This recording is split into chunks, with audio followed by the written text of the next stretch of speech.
You're listening to the Radcast, a top 25 worldwide business podcast. If it's radical, we cover it.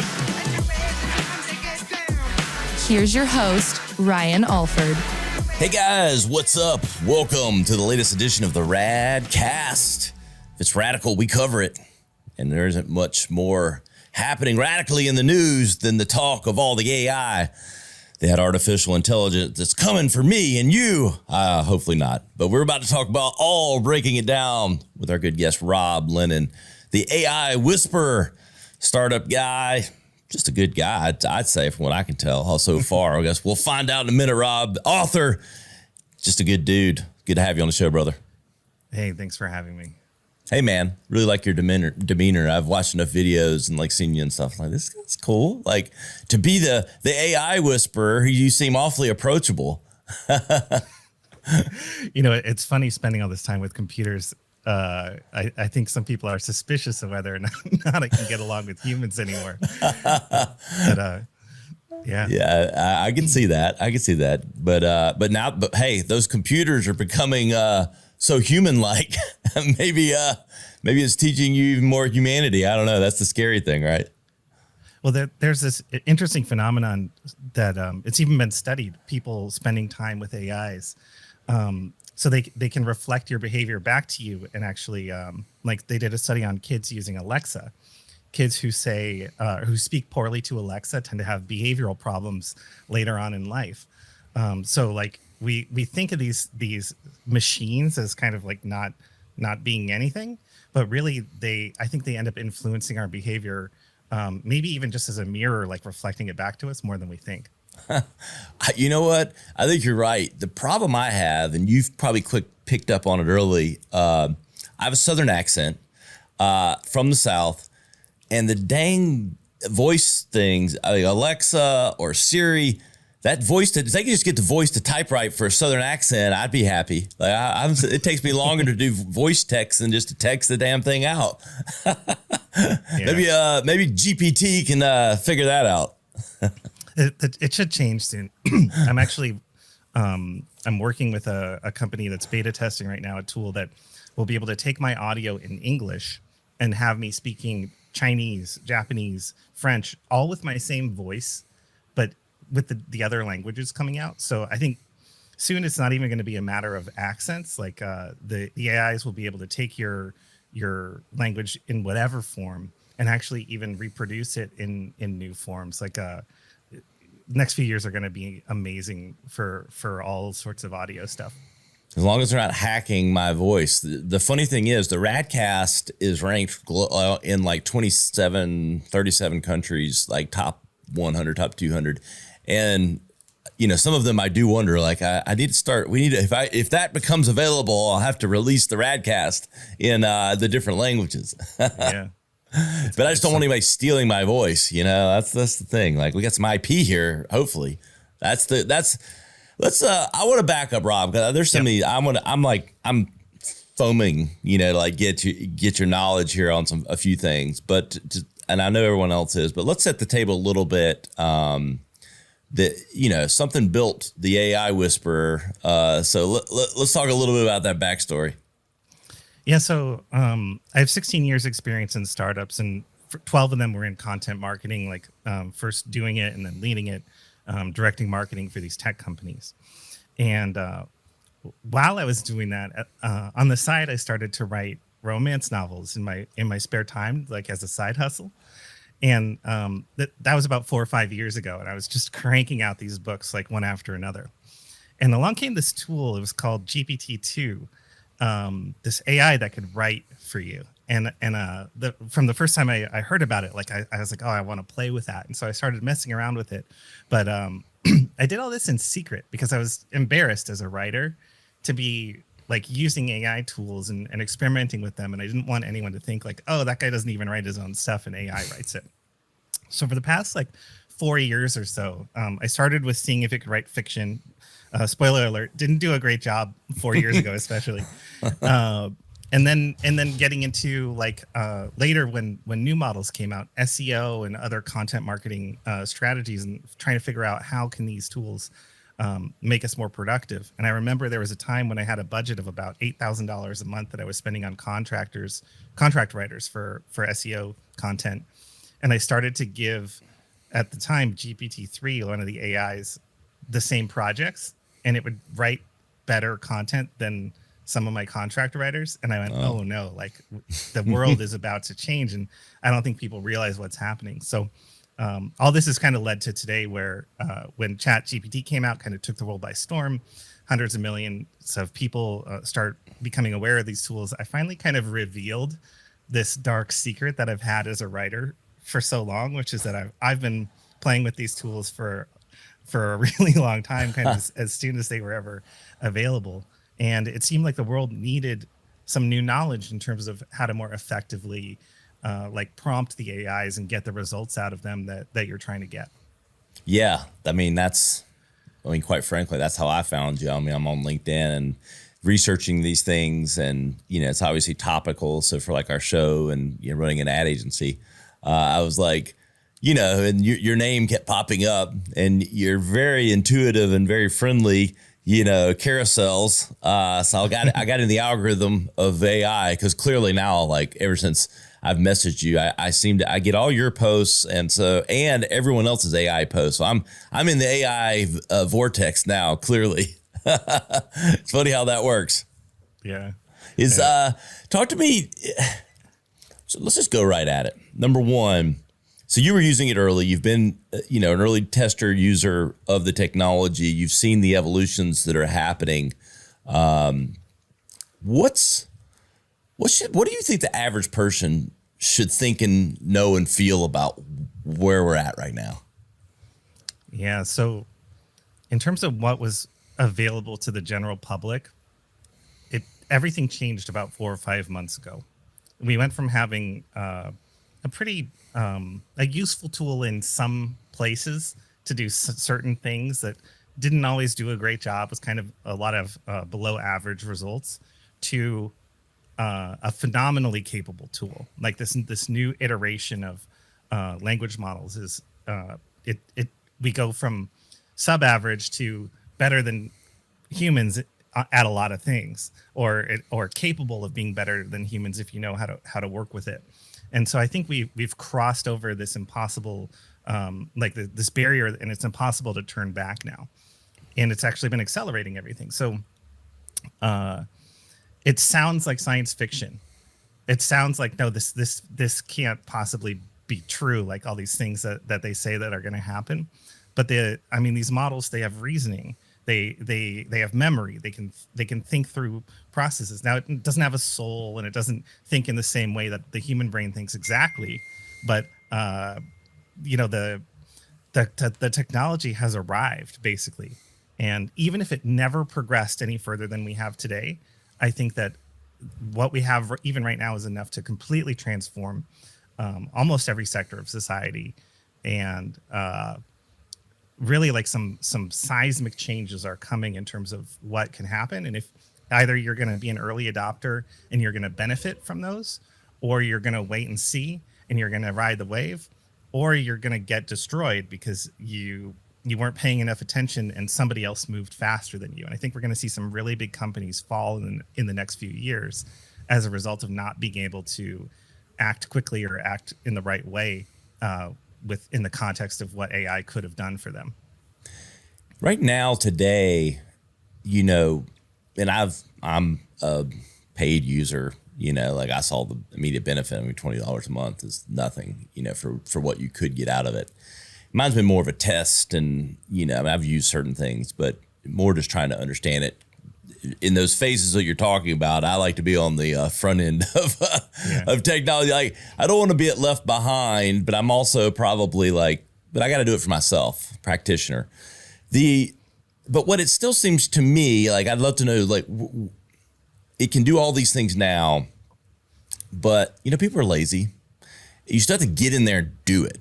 Yep. Are we is the next iteration just going to be iterations of where this technology is put into easier to use applications of what it can do? Because getting into that, logging into the system and putting prompts in and doing all that, I'm not saying that's hard, but that's not like, you'd be surprised at what, inertia of just getting people to do things. Like, is there going to be a more practical application of extracting that ability? I think a lot of people are building these specialized tools for specific, like to solve specific challenges right now, even. The danger is that a lot of these startups will be swallowed by the bigger companies. Like when Microsoft announced it was putting AI into Microsoft Word, and you can just generate a blog post in Microsoft Word, all the content creation platforms out there, should be scared, because people already have that. If they are using the Microsoft products, why would they go to your other website, your other tool, pay for a new thing when they get it for free in the thing that they already have installed on their computer or that they access every day in their browser? So on the one hand, yeah, we're gonna see people solving all these specific problems with AI, and they'll make it easier for you because they'll write all the prompts on the back end, and it'll just ask you, hey, you want to create an email sequence? Well, like, who's it to? What's it for? And you give it some information, it'll create something for you.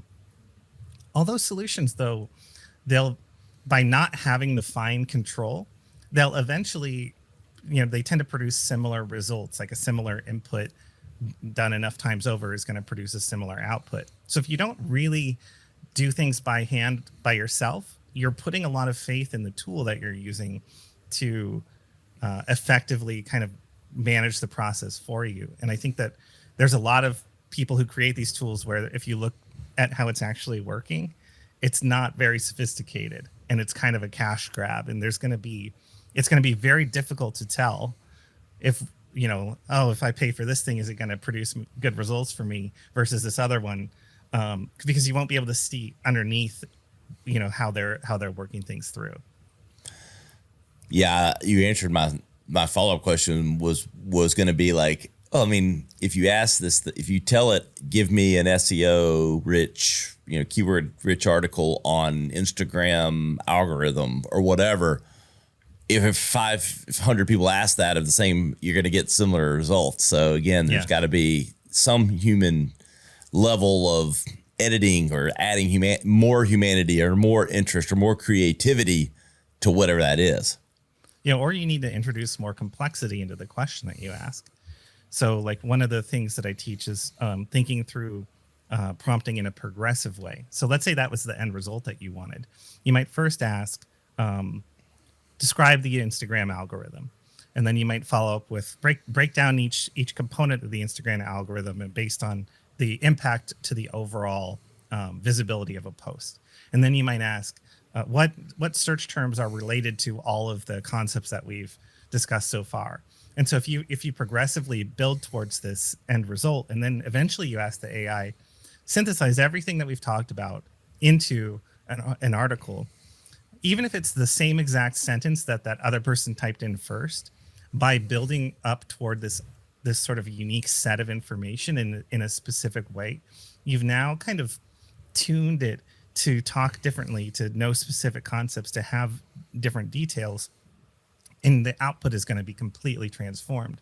So just by taking those few extra steps that normally you do in your brain, like you probably do them almost instantly, so you don't even realize, where you're like, well, if I'm going to write about this, I'm going to think of these things, and I'm going to think about that, and I'm going to do the thing that's the most useful to my audience, and blah, blah, blah. If you can just figure out what those brain processes that you would go through and have the AI walk through them first and then execute on your command, I think your results are going to be much different than people who take the shortcut. You made me think of it may be really shallow. It feels really deep. I never know when I ask a question, oh, this feels really deep. And then it's like, it kind of lands like flat and shallow. But so is this an answer machine, or does this help develop questions? Because when you think about life, and the most successful people are the most curious people. They have the most questions, and they need answers, or they develop answers. Is this an answer machine or a question machine? Do you understand where I'm going with this? Yeah.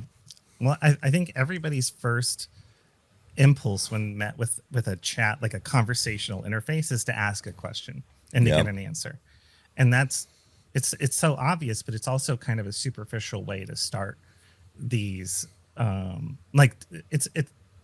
the there's so much more that you can do than just ask a question. Yeah. And I actually suggest people think of, in terms of giving it a command or a directive rather than asking a question, because it forces you to think about, what do you actually want? Like, what do you mean by that question? What are you really seeking here? Yeah. So instead of saying, what does an SEO optimized article look like? We can say, make me an SEO optimized article that does these things. And now we're being way more specific on what we want to get. So I think it's actually a matter of the maturity of the person using the system. Certainly the AI can lead to many more questions. And even early studies now with the current technology are showing that people are actually smarter. Like, people who spend more time with the AI seem to get smarter, which is to say, like, the AI is inspiring their brain to make new connections that they weren't previously making, to think about things in new ways. Like, use it enough and use it correctly, you're actually going to come up with more questions to ask, questions you never thought of before. And that will lead you down such interesting paths. So it's almost like if you find yourself in that situation, you're doing something right, because you're not just getting answers, you're now like unlocking new mysteries to uncover.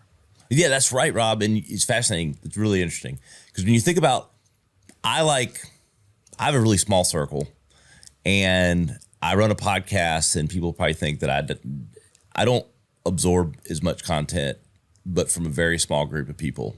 You've become one of them. Thank you. And Christopher Lochhead is another. And I like smart people and having conversation with them and dialoguing with them, because it stimulates exactly what you just said.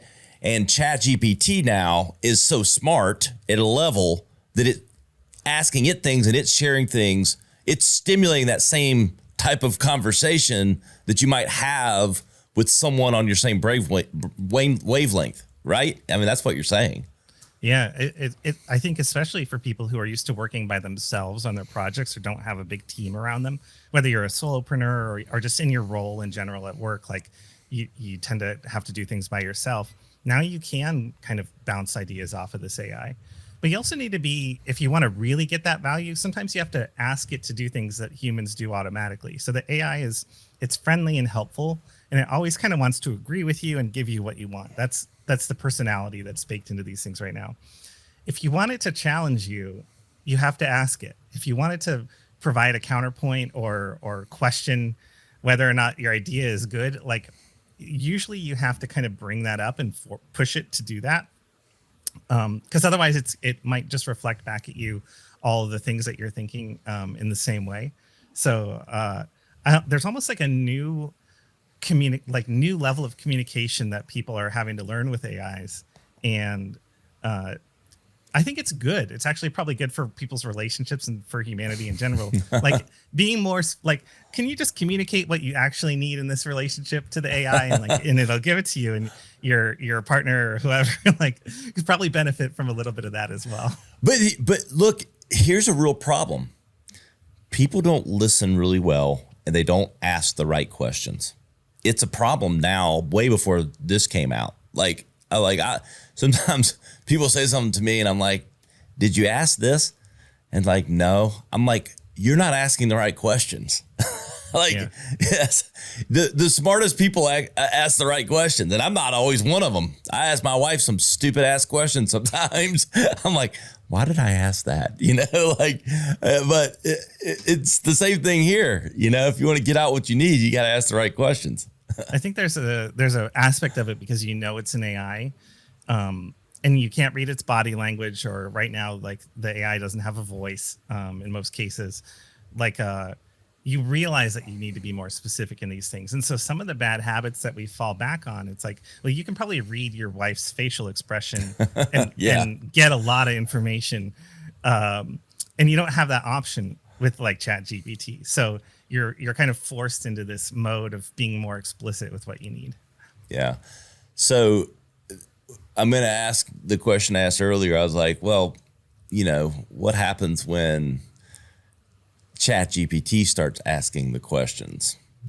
So this is kind of where we're at today, with everybody being scared of where this is headed. And I think, we can talk about Elon Musk and things that are, happening depending on when you're listening to this. The world's changing quickly, but But that's kind of I think the scary part is when it gets so smart. Right now it's responding. If it gets too smart, does it start asking the questions, and are those answers that it comes up with itself dangerous? Yeah. So recently, Elon Musk participated in an open letter, basically calling for a 6-month,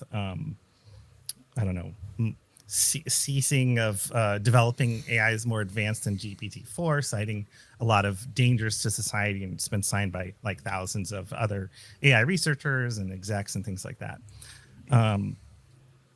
So have they seen something have they seen something that scared the shit out of them? Let's just call a spade a spade. That's what that tells me when I hear that.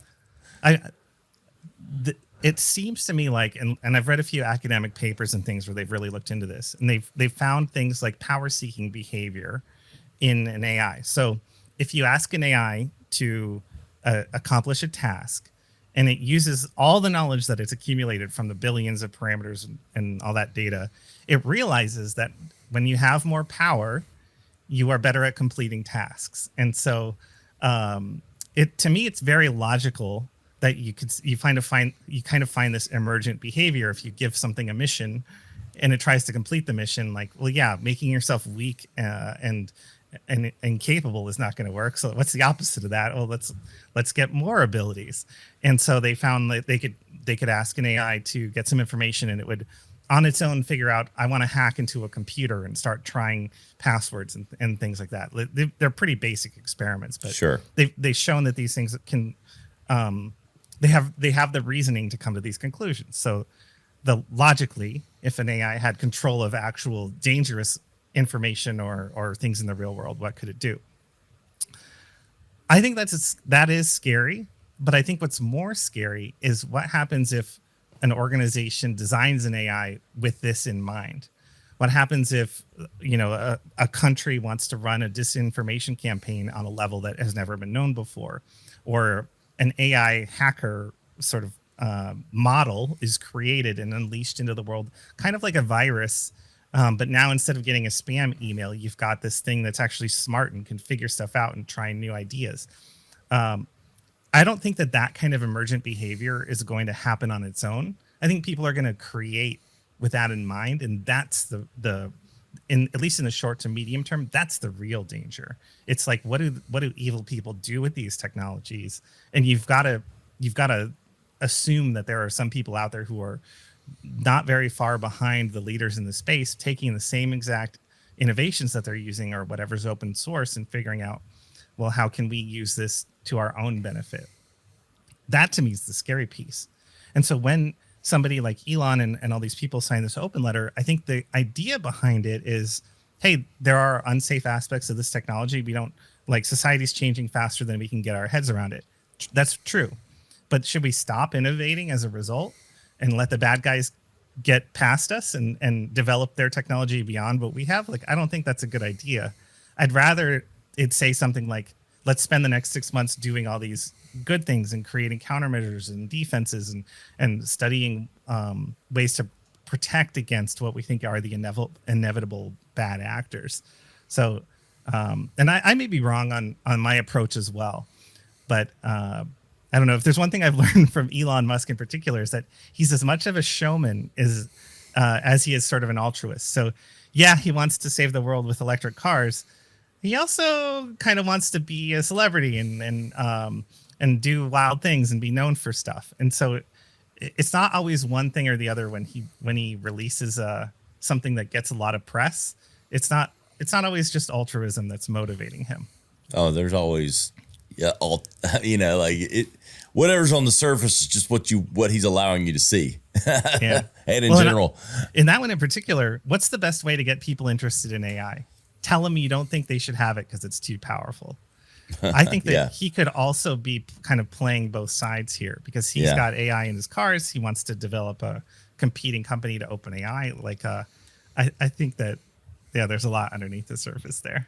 I will say the first part of how you described, the behavior of the AI, I don't know if you're old enough or if you've watched old movies, but War Games, like the 80s movie, is almost exactly, it determines that, the best way to win the game is to shoot, missiles or something. I might be not remembering the exact plot line, but it was essentially this notion that the computers were so smart and that there's a human level to decisions that require human strategy versus what would be the perfect strategy, right? Yeah. Well, like let's go back to self-driving cars for a minute. Self-driving car is about to get into an accident, and it has to weigh different dangerous options. Let's say human lives are involved, and it might, if it turns to this side, it might hit a pedestrian. If it turns to that side, it might hit a car. There's people in the car.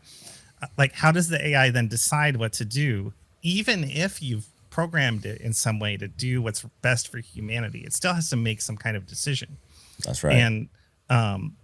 And the way that these large language models think, it's not like an algorithm where a human being can look at the data and understand why it made that decision, because it's using like billions of reference points and all these inferred relationships between ideas. It's working more like a human brain. You can't just like see why it decided to hit the pedestrian and not the other car. You could ask it and it might be able to tell you, although like, who knows if you're going to get a good answer from there. So I think that is kind of scary. Like, not even like we've built a technology that we can't understand, and as it gets smarter, it'll eventually probably become much smarter than people, and we will like be operating like, this is kind of a weird world, like operating all this technology that we ourselves, we don't know exactly how it works. And then at what point does the AI become the decision maker and we become the slave to its better decisions, because it's so much of a better decision maker than we are? You just described the U.S. government, didn't you, my friend?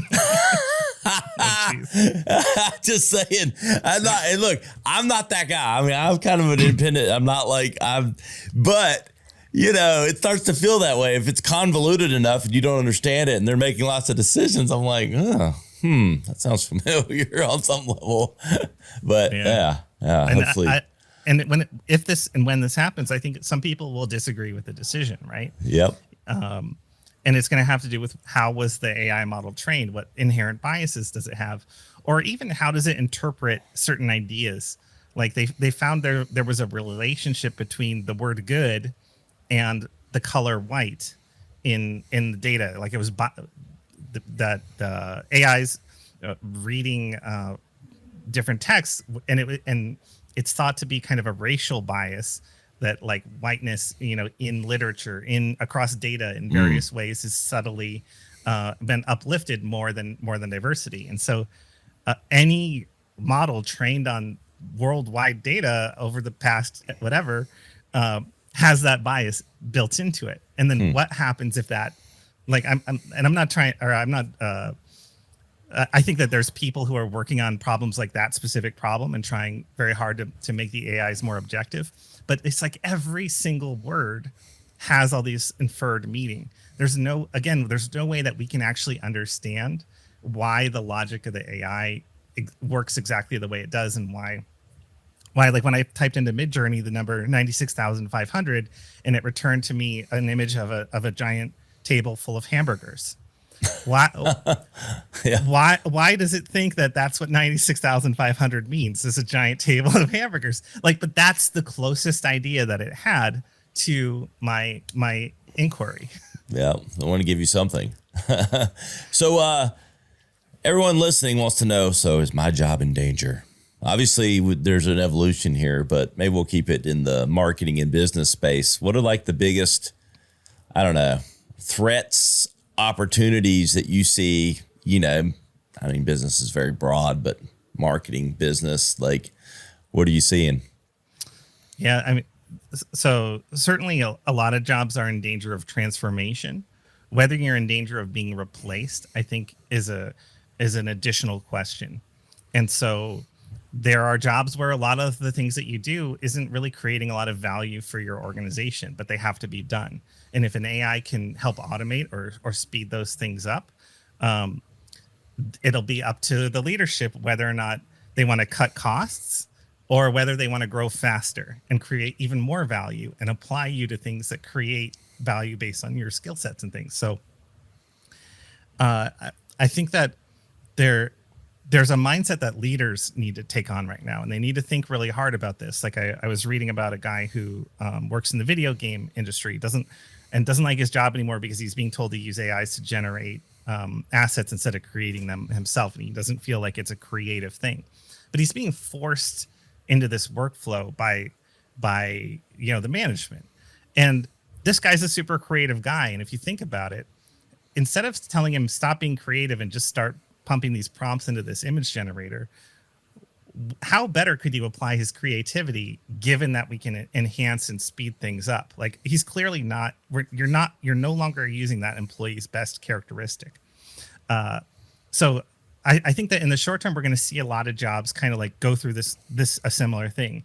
Hey, kind of the thing you used to do, we can sort of do it with AI. So I don't know if we need you anymore. And I think that's a really bad way to look at it. Any company that wants to grow needs to create more value in the market. And if anyone else can do the same activity of like taking an AI and having it do this menial work, like cutting that guy's job and having an AI generate his assets for him isn't going to allow you to win in the market. At best you'll be just as good as every other firm who's doing the exact same kind of thing. What's going to help you win is looking at those employees and saying, what are the superpowers of this particular person? Now that he doesn't have to create these assets for us, how can we win because we have him? So I'm hoping that in kind of the medium term, people will start to see this more and realize that like a person is more than just the basic things that you can generate with AI. But yeah, like content marketers, like I was saying with SEO and stuff, I just generated 25 posts for my blog, SEO optimized. I did it from a spreadsheet by putting some keywords into a spreadsheet and running an automation. It took me 2 hours to do 2 months of work the other day. So I'm not going to hire somebody to do that work. No. That's right. But hey, till there's computers running cameras and stuff, maybe video's somewhat safe until they can start piecing us together, like not only our voice, but our person, like moving around, like digitally enhanced. I guess that's called a deep fake. I mean, again, I've seen demos of where this stuff is headed. Yeah. And we're headed there, but it's still like, how are you going to decide what the video should have in it? What's the content? What's the storyline? What's the storyboard? What shots to use? Like, it's going to take a very long time for the AI to be so good at that it's not even worth it to develop a concept or to storyboard out a scene.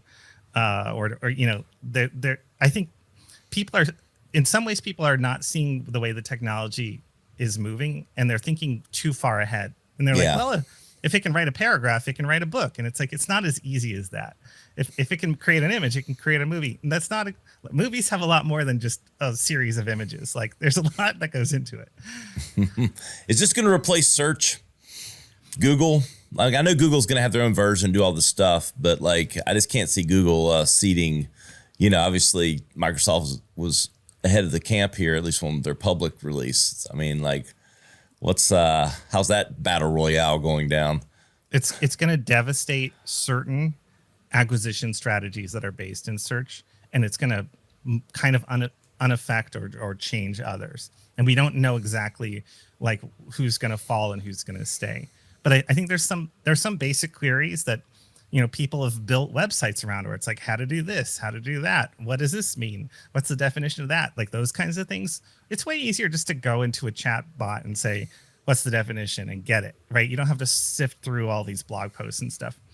But there's other things like that require so much thought leadership, or where you're kind of considering a product, or you're trying to really understand something.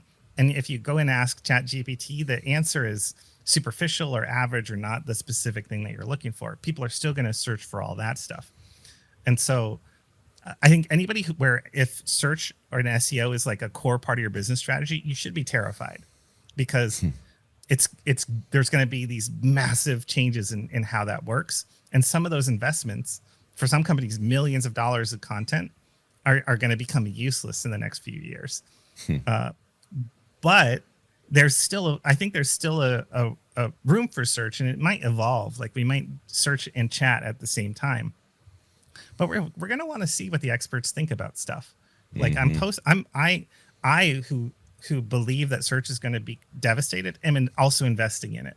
And I think maybe that should say something to people where they're like, well, clearly there are opportunities here still to create content and to create destinations on the web. And I don't think that's going to change. I love it, man. Talk to me about how people are listening and going, wow, this guy really is the AI whisperer.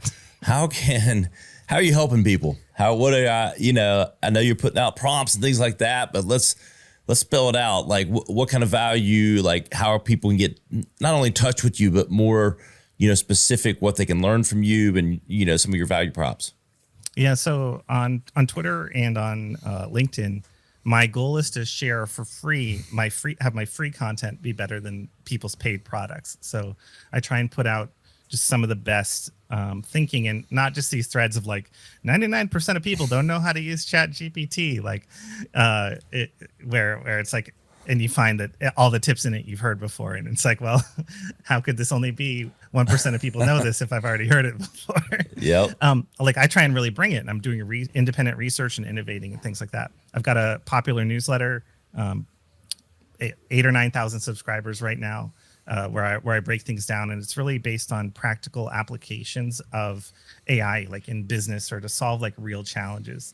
So instead of you showing, hey, here's a cool prompt where you can have it write a limerick about your company or something, it's like, who needs a limerick? Like, let's talk about how do we implement Alex Hormozzi's strategies from $100 million offers and have the AI do most of the hard work and take a process that takes all day and turn it into a process that takes an hour. Like, let's look at real things that we can do with this stuff. So you can find like all that. I've got a website called MindMeetsMachine.ai where you can find my Twitter, my newsletter. And then I've got some courses, one called Content Reactor for content creators. And I'm by the time this airs, my next one will be launched. It's a masterclass on advanced prompt engineering, contains techniques that even like most people in the world have never seen or heard of, some that I've developed myself. So I'm really trying to like help bring the industry forward with all this stuff. You definitely are, man. I mean, that's why you're sitting here on the Radcast, because of all the value you're putting on LinkedIn. I was like, I saw it immediately because, I mean, you see a lot of content and it's like, give some value, like tell somebody what to do. And you're giving like real world prompts, like stuff that I've already used. And I'm like, dude, this guy's not only does he know it, but there's a generous nature to it that he knows how to play the long game. And, I think it's why you're so successful. Yeah. That's always been my philosophy with content is like, there's sort of like the cheap win and the easy, quick win, but it's not sustainable. And people are just as likely to leave you as an audience member the next day for the next, like, easy dopamine hit or whatever it is. And then there's real value that you can create. And, I think I've demonstrated this, like in terms of how I've run my life. And so anybody out there, like who's listening to this, who's creating content for your business or for your personal brand, like if you go further than anyone else is willing to go, if you invest harder than anyone else is willing to invest in the right topics and categories and in the right way, like, you obviously you have to solve problems for people. It can, create relationships and business outcomes that are like way beyond what doing the easy stuff does. Bingo, my friend. It's my life mantra right there. You just summarized it. So good. So great. I really appreciate you coming on, Rob, and spending time adding value. You guys, we'll have all the links in the show notes, and really appreciate your time, Rob. Oh, thank you. Yeah, this is good conversation. Hey guys, I want you to go to theradcast.com. I want you to search ChatGPT. You're going to get all of the highlight clips from today, and there's going to be a bunch. Everything, all the knowledge that Rob dropped, the full episode, the short episode, and you'll see it all over our social channels for the next few weeks. You know where to find me. I'm at Ryan Alford on all the social media platforms, blowing up on TikTok. Go follow me over there. We'll see you next time on the Radcast. To listen or watch full episodes, visit us on the web at theradcast.com or follow us on social media at our Instagram account, the.rad.cast, or at Ryan Alford. Stay radical.